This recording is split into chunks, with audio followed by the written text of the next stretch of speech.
बादब बामुलाहजा में मैं फजल इमाम मलिक। यूपीए सरकार थी तब स्मृति ईरानी अक्सर कभी गैस सिलेंडरों के साथ, कभी सब्जियों की माला लेकर, कभी चूड़ियां भिजवाती हुई प्रदर्शन करती दिखाई दे रही थी। अक्सर वो खबरों में रहती थी, प्रधानमंत्री को चूड़ियां भेजने की बात कहा करती थी। लेकिन एनडीए में मंत्री बनने के बाद से जब वो केंद्र में मंत्री बनी, उनके जो विरोध प्रदर्शन महंगाई से लेकर गैस की बढ़ी कीमतों या पेट्रोल की कीमतों को लेकर वो बातें किया करती थी, अब उस पर वो कोई चर्चा नहीं करती और करना भी नहीं चाहिए, क्योंकि सरकार उनकी है। सरकार को वो अपने तरीके से चला रही हैं या उस सरकार में शामिल है जो अपने तरीके से प्रधानमंत्री नरेंद्र मोदी चला रहे हैं। लेकिन जब उन पे एक आरोप लगे कि वे और उनके पीए किसी को मंत्रालय में किसी कमेटी में जगह देने के लिए रिश्वत मांग रहे हैं, तो जाहिर है कि खबर बननी है। ये अलग बात है कि ज्यादातर बड़े मीडिया चैनल या मीडिया के जो ज्यादातर बड़े अखबार हैं जो सरकार के साथ कदमताल करते हैं, जिसे शामिल बाजा या गोदी मीडिया भी कहा जाता है, उनके लिए ये खबर बहुत महत्वपूर्ण नहीं है। लेकिन खबर तो है कि जिस अमेठी की वो सांसद हैं, जहां का वो प्रतिनिधित्व करती हैं, उसी इलाके की एक अंतर्राष्ट्रीय शूटर ने उन पर गंभीर आरोप लगाए। हम इस पे बात करेंगे, लेकिन एक गुजारिश, एक निवेदन है कि अगर अभी तक आपने बादब बामुलाहजा को सब्सक्राइब नहीं किया तो सब्सक्राइब करें, लाइक करें और ज़्यादा से ज़्यादा शेयर करें, ताकि हम आपकी ताकत बने और आप हमारी ताकत बने। वर्तिका सिंह अंतर्राष्ट्रीय शूटर हैं। भारत का प्रतिनिधित्व भी शूटिंग में किया है उन्होंने केंद्रीय मंत्री और अमेठी की सांसद स्मृति ईरानी पर गंभीर आरोप लगाए। न सिर्फ उन पर बल्कि उनके निजी सचिव सहित 3 लोगों पर न सिर्फ गंभीर आरोप लगाए बल्कि उनके खिलाफ मुकदमा भी दर्ज करा दिया है। वर्तिका का कहना है कि केंद्रीय महिला आयोग का सदस्य बनाने के नाम पर उनसे 25 लाख रुपए की मांग की गई। वर्तिका के वकील ने अदालत में स्मृति के साथ स्मृति के किसी करीबी के अश्लील चैटिंग का भी प्रमाण सबूत पेश किया है। पूरा मामला कोर्ट में है। न सिर्फ 25 लाख रुपए की रिश्वत मांगने का, भ्रष्टाचार का मामला है, बल्कि वर्तिका सिंह के साथ अश्लील बातें करने का मामला भी है। मामला अदालत में दर्ज हो गया है। अदालत इस पर 2 जनवरी को सुनवाई करेगी। वर्तिका सिंह का आरोप है कि स्मृति ईरानी के कहने पर उनके करीबियों ने उन्हें केंद्रीय महिला आयोग का सदस्य बनाने की पेशकश की थी।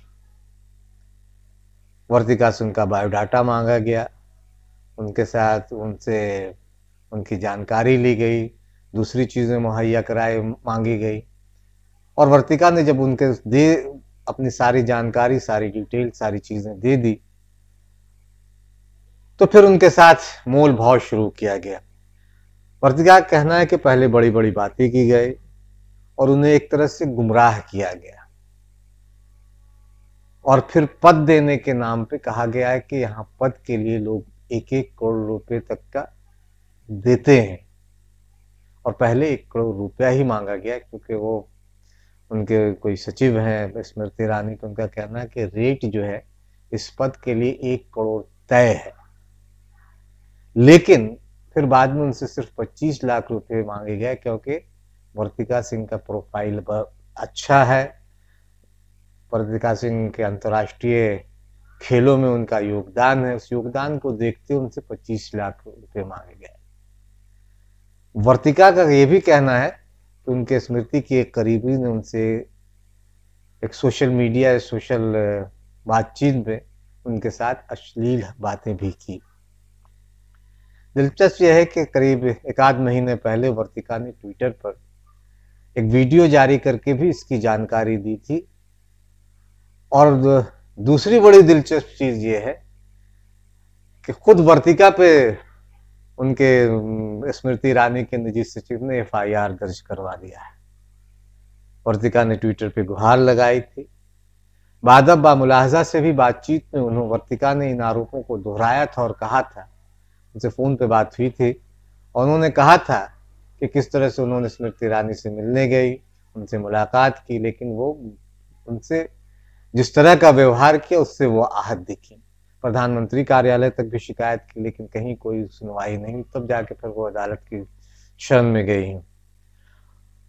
उन्होंने बातचीत में कहा था कि स्मृति ईरानी के निजी सचिव हैं कोई विजय गुप्ता, उनके भ्रष्टाचार की पोल जब खोला उन्होंने तो उल्टे उन पर ही एफआईआर कर दिया गया। और फिर उत्तर प्रदेश की पुलिस ने न सिर्फ वर्तिका को बल्कि वर्तिका के घर वालों को भी धमकाया, उनके घर पे गई और कहा कि अगर इस तरह की कुछ भी किया, कोशिश की गई तो उन्हें जेल में डाल दिया गया, उन्हें ताउम्र सलाखों के पीछे रहना होगा। यानी एक तरह से एक दबाव बनाया गया। यूपी पुलिस लगातार इन दिनों यही कर रही है। उसका काम एक आजकल ये भी रह गया है कि सरकार के इशारे पे वो विरोधियों को, विपक्ष को तंग करे, उनके घरों तक ही सीमित रखे। तो ये संगीन आरोप है कि उनके घर वालों पे भी दबाने की कोशिश, दबाव डालने की कोशिश की गई कि अगर वर्तिका ने अपनी जिद नहीं छोड़ी तो उन्हें भी संगीन मुकद्दमाओं में जेल के अंदर डाल दिया जाएगा। वर्तिका ने यह भी कहा था कि उसकी जान को भी खतरा हो सकता है। वीडियो में वर्तिका ने सवाल उठाया है कि लोगों से कहा था, अपनी परेशानी बताया, क्या आप उनका साथ देंगे, क्या आप उनके साथ हैं।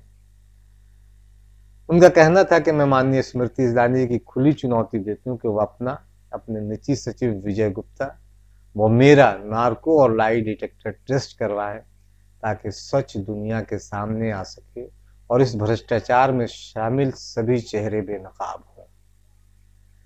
वर्तिका ने यह भी कहा कि स्मृति ईरानी की शह पर ही महिला आयोग ने उनके नाम एक फर्जी चिट्ठी भी जारी कर दिया था जिसमें दस्तखत उनके नहीं थे। वो कोशिश करती रही कि उनका दस्तखत हो जाए, लेकिन दस्तखत नहीं हुई। स्मृति ईरानी ने हालांकि इसका खंडन किया है और कहा कि वर्तिका पे 3 मुकदमे दर्ज हैं